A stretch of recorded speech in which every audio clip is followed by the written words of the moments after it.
Hello friends, welcome back to my channel. Friends, आज हम बनाएंगे रेडीमेड स्टाइल में without side seam palazzo pant, जिसमें हम साइड में सिलाई नहीं लगाएंगे और फिर भी हमारी फिटिंग और फिनिशिंग बहुत ही ज़्यादा अच्छी आएगी, बिल्कुल रेडीमेड स्टाइल में। तो चलिए हम वीडियो को स्टार्ट करते हैं और वीडियो को फुल वॉच करना बिल्कुल भी मत भूलिएगा, क्योंकि इसमें बहुत ही ज़्यादा अमेजिंग और ज़रूरी टिप्स एंड ट्रिक्स दिए गए हैं जो आपके लिए जानना बहुत ज़रूरी है।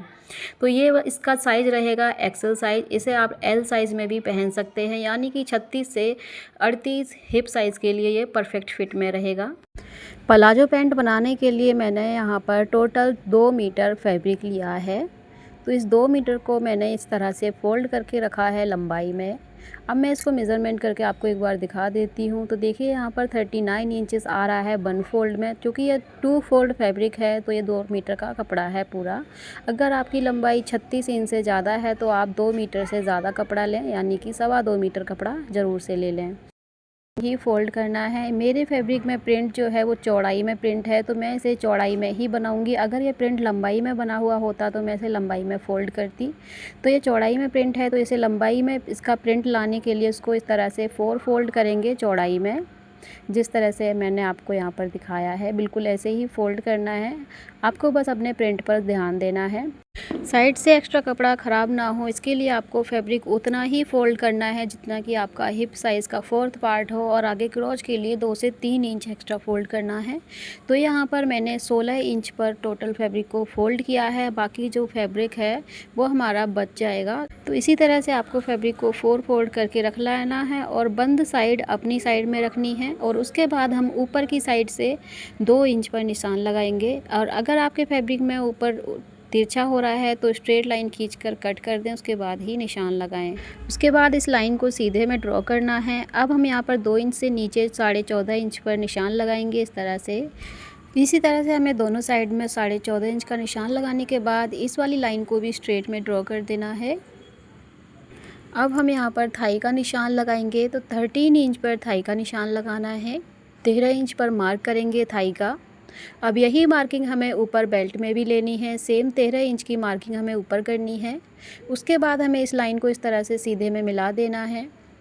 अब इससे आगे हम 2.25 इंच पर क्रोच के लिए आगे बढ़ाएंगे। अगर आपका साइज़ एक्सेल से कम है तो आप 2 इंच का मार्क करें, और अगर एक्सेल से ज़्यादा है तो आप 2.25 इंच का मार्क करें। अगर उससे ज़्यादा बनाना चाहते हैं तो सीधा 2.5 इंच की मार्किंग कर सकते हैं। अब हम ऊपर क्रोच के लिए गोलाई देंगे। तो 4 इंच पर निशान लगाने के बाद हल्की सी क्रोच की गोलाई दे देनी है। यहाँ पर क्रोच की गोलाई हम ज़्यादा गहराई में नहीं देंगे, बिल्कुल हल्की सी गोलाई देनी है इस तरह से। अब हमको यहाँ पर लेग कर्व लेना है और ऊपर की साइड में इस तरह से रखने के बाद इसको इस तरह से मार्क कर देना है। तो ये हमारे बैक पार्ट के लिए मार्किंग हो जाएगी। तो हम इसमें फ्रंट और बैक पार्ट की मार्किंग एक साथ कर रहे हैं, तो इसको ज़रा ध्यान से देखिएगा। अब हम नीचे लेंथ की मार्किंग करेंगे। तो लेंथ की मार्किंग के लिए हमें यहाँ पर लेंथ चाहिए 35 इंच की टोटल लेंथ है रेडी होने के बाद। अब हमने जो ऊपर 2 इंच का निशान लगाया था वहाँ से हम एक और 2 इंच का निशान लगाएंगे इलास्टिक फ़ोल्ड करने के लिए। अब वहाँ 2 इंच का निशान नीचे लगाने के बाद नीचे से हम 35 इंच पर निशान लगाएंगे, जो कि हमारी टोटल लेंथ है। आप अपनी लेंथ के अनुसार यहाँ पर लेंथ कम या ज़्यादा भी कर सकते हैं। नीचे फ़ोल्ड करने के लिए 2 से 2.5 इंच एक्स्ट्रा मार्जिन छोड़ देना है। तो मैंने यहाँ पर 2.5 इंच एक्स्ट्रा मार्जिन छोड़ा है फ़ोल्ड करने के लिए। अब नीचे वाली मार्किंग पर भी हमें सीधी लाइन बना लेनी है इस तरह से। अब हम नीचे की मोहरी का मार्क करेंगे। तो मोहरी मैं यहाँ पर रखने वाली हूँ 10 इंच की। तो 10 इंच की मोहरी के लिए यहाँ पर सीधा 10 इंच का ही मार्क करेंगे। आप चाहें तो यहाँ पर मोहरी की चौड़ाई को कम या ज़्यादा भी रख सकते हैं, ये टोटल आपकी चॉइस पर डिपेंड करता है। तो 10 इंच का मार्क करने के बाद आपको यहाँ पर लेग शेपर लेना है इस तरह से। जो चौड़ा वाला पार्ट है वो हम क्रॉस साइड पे रखेंगे और पतला वाला साइड हम नीचे रखेंगे जहाँ पर हमने मार्किंग की है।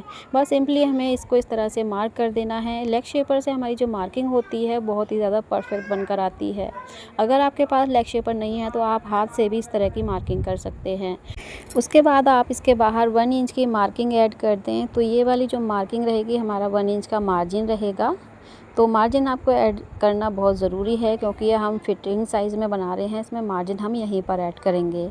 अब इसमें नीचे जो एक्स्ट्रा फैब्रिक है इसे कट करके निकाल देंगे और अब हम इसकी कटिंग करेंगे। तो कटिंग करने के लिए क्या करना है कि जो जितना हमारा फ़ोल्ड करने के लिए फैब्रिक है इसे हम अंदर की तरफ इस तरह से फ़ोल्ड कर देंगे और उसके बाद ही हमें सारी कटिंग करनी है। इस वीडियो को मैंने आपको बहुत ही ज़्यादा इजी मेथड में बनाने का तरीका बताया है, तो अगर आप इस तरीके से बनाएंगे तो बहुत ही परफेक्ट तरीके से आपका प्लाजो बनकर तैयार होगा। तो फ्रेंड्स, इस तरह से बनाने से हमारा साइड में ये जो फैब्रिक बच गया है ये हम कहीं भी यूज़ कर सकते हैं। आप चाहें तो इसमें साइड में पॉकेट भी लगा सकते हैं। अब यहाँ पर हमने इस तरह से बॉटम को अंदर की तरफ फ़ोल्ड करके जब कट किया है तो हमारा जहाँ पर फ़ोल्ड करने का निशान था वहाँ पर हमें छोटा सा कट लगा लेना है। तो इस तरह से कटिंग कंप्लीट होती है। अब हमें यहाँ पर फ्रंट और बैक पार्ट को कट करना है। उसके लिए हमें 2 पार्ट को इस तरह से उठाना है और ऊपर वाले पार्ट 2 पार्ट हमें इस तरह से अलग कर लेने हैं और नीचे हमें 2 पार्ट साइड में रख लेने हैं। उसके बाद हम ये ऊपर वाले पार्ट जो हमारा निशान लगा हुआ है यहाँ से हम बिल्कुल स्ट्रेट कटिंग कर देंगे इस तरह से निशान पर ही। तो ये हमारे फ्रंट साइड में आएंगे। तो इसी तरह से हमारा फ्रंट और बैक पार्ट एक साथ ही कट हो जाते हैं विदाउट कटिंग के, जो साइड में बिल्कुल भी जॉइंट नहीं आएगा। तो इसी तरह से आपको कटिंग कर लेनी है और जहाँ पर हमारे ये फ्रंट पार्ट हैं यहाँ पर हमें छोटा कट लगा लेना है ताकि पता रहे कि हमारे फ्रंट साइड के पार्ट हैं। अब हमें इनकी स्टिचिंग करनी है। तो स्टिचिंग करने के लिए हमें इस तरह से दोनों पार्ट्स को ओपन करना है और दोनों आगे पार्ट को हमें एक तरफ कर देना है। तो ये हमारे दोनों साइड के पार्ट हो गए हैं एक साथ। अब हमें सबसे पहले स्टिच करने के लिए इसके बॉटम को फ़ोल्ड करना होगा। तो बॉटम को फ़ोल्ड करने के लिए जहाँ पर हमारा इसमें सिलाई मार्जिन ऐड किया था वही सिलाई मार्जिन इस तरह से फ़ोल्ड करके इस पर प्रेस कर लेनी है। और अगर आपको प्रेस नहीं करनी है तो आपको सबसे पहले 1/2 इंच का मार्जिन ऐड करके इसको फ़ोल्ड करना है। तो सबसे पहले 1/2 इंच का मार्जिन यहाँ पर फ़ोल्ड कर लिया है और सिलाई लगा ली है। तो दोनों साइड के पार्ट को हमने बॉटम इस तरह से स्टिच कर लिया है। अब हमको एक साइड के पार्ट को इस तरह से रखना है और इसे डबल फ़ोल्ड कर लेना है और बिल्कुल सेंटर में मिलाते हुए जहाँ इसकी कटिंग है कटिंग से कटिंग मिलाते हुए सेट करेंगे और फिर हम इसके बॉटम को फ़ोल्ड करेंगे। तो बॉटम फ़ोल्ड करने का तरीका बिल्कुल अलग और नया है, तो यहाँ पर आप गौर से देखिएगा। तो हमने पहले ही 1/2 इंच का मार्जिन ऐड करके उसको स्टिच कर लिया है। उसके बाद जहाँ पर हमने कट लगाया था, जितना एक्स्ट्रा फ़ोल्ड करना है वही पार्ट दोनों पार्ट को हम इस तरह से उठाएंगे और ऊपर की तरफ फ़ोल्ड कर देंगे बिल्कुल इसी तरह से, जैसे कि आप वीडियो में देख सकते हैं। उसके बाद हम इसकी साइड की सिलाई लगाएंगे। तो सिलाई लगाने के लिए हमने यहाँ पर जितना मार्जिन ऐड किया था वही 1 इंच का मार्जिन इसमें ऐड करते हुए मार्क लगा लेना है, या फिर आप चाहें तो 10 इंच का जितना भी आपने बॉटम का चौड़ाई रखी है उसको इस तरह से मार्क लगा लेना है। और ऊपर हमने जितना भी मार्जिन ऐड किया है वही मार्जिन हमें ऊपर तक इस तरह से मार्क करते चले जाना है और यहाँ पर हमें लाइन बना देनी है। तो ये अब गाइडलाइन पर हमें सिलाई लगानी है। तो इस तरह से हमें सबसे पहले एक पैर के साइड में सिलाई लगाएंगे, उसके बाद हम दूसरी वाली साइड का पैर भी इसी तरह से तैयार करेंगे। तो लास्ट में हम इसमें क्रॉच की सिलाई लगाएंगे। सबसे पहले हम अंदर वाली सिलाई लगाएंगे। तो एक बार ये तरीका ज़रूर से ट्राई कीजिएगा, कसम से बहुत ही ज़्यादा इजी और प्रोफेशनल तरीका है। इस तरह से जब हम स्टिच करते हैं तो सिलाई काफ़ी ज़्यादा प्रोफेशनल लगती है। ऐसे ही सेम तरीके से हमें दूसरी साइड के लेग को भी इस तरह से तैयार कर लेना है और मार्किंग कर लेनी है। तो बिल्कुल सेम तरीका ही रहेगा हमें दोनों साइड के पार्ट को स्टिच करने का। तो सबसे पहले हम अंदर वाली सिलाई ही लगाएंगे दोनों पार्ट में। तो चलिए हम सिलाई लगाने के बाद अगली सिलाई की जो है वो देखते हैं किस तरह से होगी। तो यहाँ पर हमने अंदर की सिलाई लगा ली है, यहाँ पर ये देख सकते हैं आप। अब इस वाली सिलाई को जहाँ पर हमने ये पिन्स लगाई थी तो पिन को हटा लेंगे। अब में जो हमने इसका बॉटम जो इस तरह से ऊपर की तरफ फ़ोल्ड करके स्टिच कर दिया है, तो इसे कैसे फ़ोल्ड करेंगे वो देखेंगे। जितना भी हमारा एक्स्ट्रा मार्जिन है इस तरह से पलटेंगे और इसकी एक तरफ का जो फैब्रिक है इसे इस तरह से पलट देंगे। तो आप देखेंगे कि यहाँ पर बहुत ही फिनिशिंग के साथ जो है हमारा बॉटम फ़ोल्ड हो गया है। आप इस बॉटम पर आप चाहें तो तुरपाई कर सकते हैं या फिर सिलाई लगाकर भी इसे रेडी कर सकते हैं। तो यहाँ पर हमारे अंदर तरफ या बाहर तरफ कहीं भी सिलाई नहीं दिखाई देगी। तो बहुत ही प्रोफेशनल तरीके से ये बनकर तैयार हो जाता है। तो इसी तरह से हमें इसमें ऊपर की तरफ पिन्स लगाकर इसको सिक्योर कर लेना है। उसके बाद इस पर तुरपाई या सिलाई कुछ भी लगा सकते हैं। इतना पार्ट तैयार करने के बाद अब हम इसका क्रोच वाला एरिया स्टिच करेंगे। तो उसके लिए क्या करना है, हमें एक साइड के पैर को इस तरह से ओपन कर लेना है, यानी कि राइट साइड में इसको फोल्ड करना है इस तरह से। और उसके बाद इस वाले पार्ट को हमें दूसरी साइड वाले पैर के अंदर डाल देना है, अंदर की तरफ इस तरह से डाल देंगे और अंदर तक डालकर बिल्कुल फिनिशिंग के साथ इसको सेट कर लेंगे अच्छी तरह से। अब आप देखेंगे कि चारों पार्ट एक पैर के अंदर ही आ गए हैं। अब इसमें फ्रंट साइड के और बैक साइड के पार्ट को इस तरह से मिलाना है। जो बैक साइड का रहेगा वो बैक साइड में रहेगा और दोनों की जो आगे और पीछे के जो पार्ट रहेंगे वो इक्वल रहेंगे, यानी कि आमने सामने रहेंगे। और यहाँ पर हम पिन्स लगाते जाएंगे। तो आप देखेंगे क्रोच वाले पार्ट की जो सिलाई है यहाँ पर, ये दोनों पार्ट की सिलाई को हमें इस तरह से मिलाना है, मैच करना है आपस में। और यहाँ पर मैच करने के बाद इस पर पिन लगा देनी है। तो पिन लगाने से क्या होगा कि जो हमारी सिलाई रहेगी वो बिल्कुल एक के ऊपर ही आएगी, यहाँ पर सिलाई आगे पीछे नहीं होगी। और ये जो एक्स्ट्रा मार्जिन वाला फैब्रिक है, इस तरह से इसको फोल्ड करके यहाँ पर पिन लगाएंगे। अब यहाँ पर हमारे जो फ्रंट वाले पार्ट हैं, तो फ्रंट वाले पार्ट जब हमने यहाँ पर छोटा सा कट लगाया था, बस वही कट हमें मैच करना है, ताकि हमें पता रहे कि हमारे फ्रंट वाले पार्ट हैं जो आमने सामने आए हैं तो फ्रंट में ही रहेंगे। उसके बाद हमें यहाँ पर पिन्स लगा कर इसको सेट कर लेना है और आधा इंच की सिलाई मार्जिन ऐड करते हुए इसको स्टिच कर लेना है राउंड में। तो आप देखेंगे कि इसका लुक कुछ इस तरह से आएगा और सिलाई लगाना भी बहुत ज़्यादा इजी हो जाएगा। तो इस तरह से जब हम क्रोच की सिलाई लगाते हैं ना, तो हमारे जो साइड में से फैब्रिक उठता है या खिंचाव आता है, तो वो खिंचाव यहाँ पर नहीं आएगा।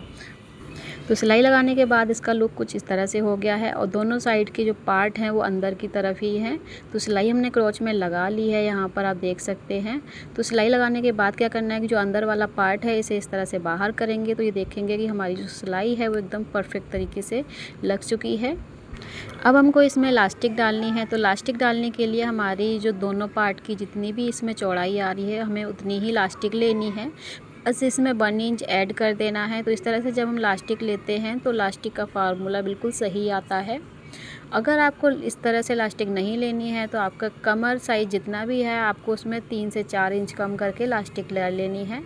अब हम इसमें इलास्टिक लगाएंगे, तो इलास्टिक लगाने का तरीका बिल्कुल अलग रहने वाला है। बहुत ही इजी और फिनिशिंग के साथ इलास्टिक लगाएंगे। तो वीडियो को यहाँ से बहुत ही ज़्यादा गौर से देखिएगा। अब इलास्टिक जॉइंट करने के लिए हमने यहाँ पर फैब्रिक कट किया है लगभग 1 से 2 इंच लंबाई और चौड़ाई में। तो इस फैब्रिक को हमें इस तरह से रखना है इलास्टिक के बीच में और इसे ऊपर से ओवरलैप कर देना है और दोनों साइड में हमें यहाँ पर सिलाई लगा लेनी है। तो इससे क्या होगा कि हमारे इलास्टिक का मार्जिन एक्स्ट्रा जो आता है वो मार्जिन लेने की ज़रूरत नहीं पड़ेगी और यहाँ पर मोटी सी इलास्टिक भी इकट्ठी नहीं होगी और इक्वल तरीके से इलास्टिक स्टिच होकर तैयार हो जाएगी। बस इस तरह से हमें इलास्टिक को स्टिच करके रिंग बना लेनी है। अब हम इसे डायरेक्ट बेल्ट के साथ स्टिच करेंगे, नेफा नहीं बनाएंगे, हमें फैब्रिक के साथ सीधे ही स्टिच करना है।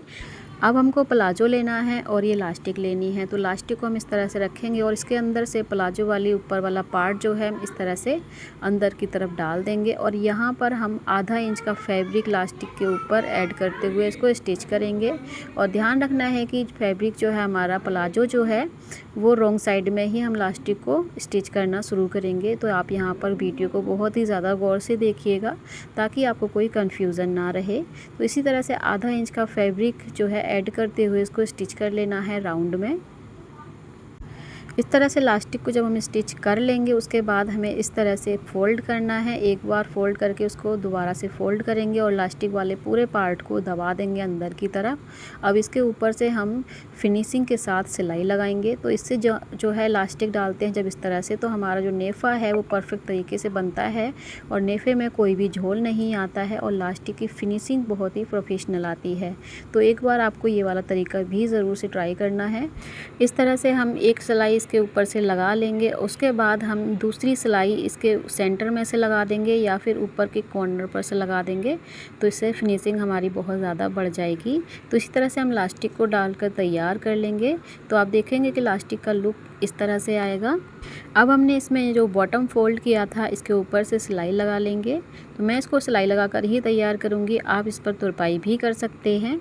इस पर सिलाई भी बहुत ही ज़्यादा इजीली लग जाती है, राउंड में सिलाई लग जाती है। आप यहाँ पर डबल सिलाई भी लगा सकते हैं, 1 फुट के बराबर नीचे लाकर इसमें सिलाई लगा लें। तो दोनों पैर तैयार करके हम इसका फाइनल लुक देखेंगे।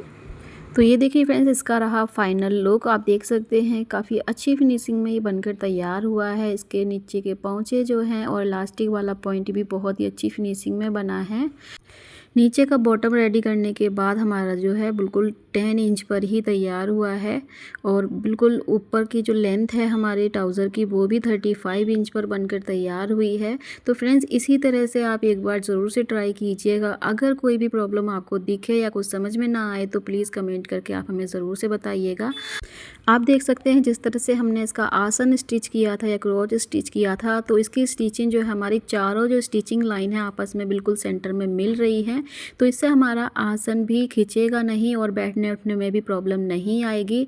और लास्टिक वाला पॉइंट भी इसमें बहुत ही अच्छी फिनिशिंग से बनकर तैयार हुआ है। आप इसमें देख सकते हैं जब हम नेफा बनाने के बाद लास्टिक डालते हैं तो यहाँ पर थोड़ा लूज़ फैब्रिक हो जाता है और लास्टिक फिनिशिंग से नहीं आती है, बट इस तरह से जब हम लास्टिक डालते हैं तो बहुत अच्छी फिनिशिंग आती है। अगर आप इसी तरह के ट्राउज़र में जिसमें साइड में सिलाई नहीं है और आप पॉकेट लगाने का तरीका भी जानना चाहते हैं तो कमेंट करिएगा। नेक्स्ट वीडियो में इसी पर बनाऊंगी जिसमें हम बिना साइड सीम के पॉकेट लगाना सीखेंगे। तो इस तरह की वीडियो अगर चाहिए है बिना साइड सीम के पॉकेट लगाने वाली तो ज़्यादा से ज़्यादा कमेंट ज़रूर करिएगा। इस वीडियो पसंद आया हो तो लाइक शेयर करके सब्सक्राइब करना बिल्कुल भी मत भूलिएगा। Thank you so much for watching.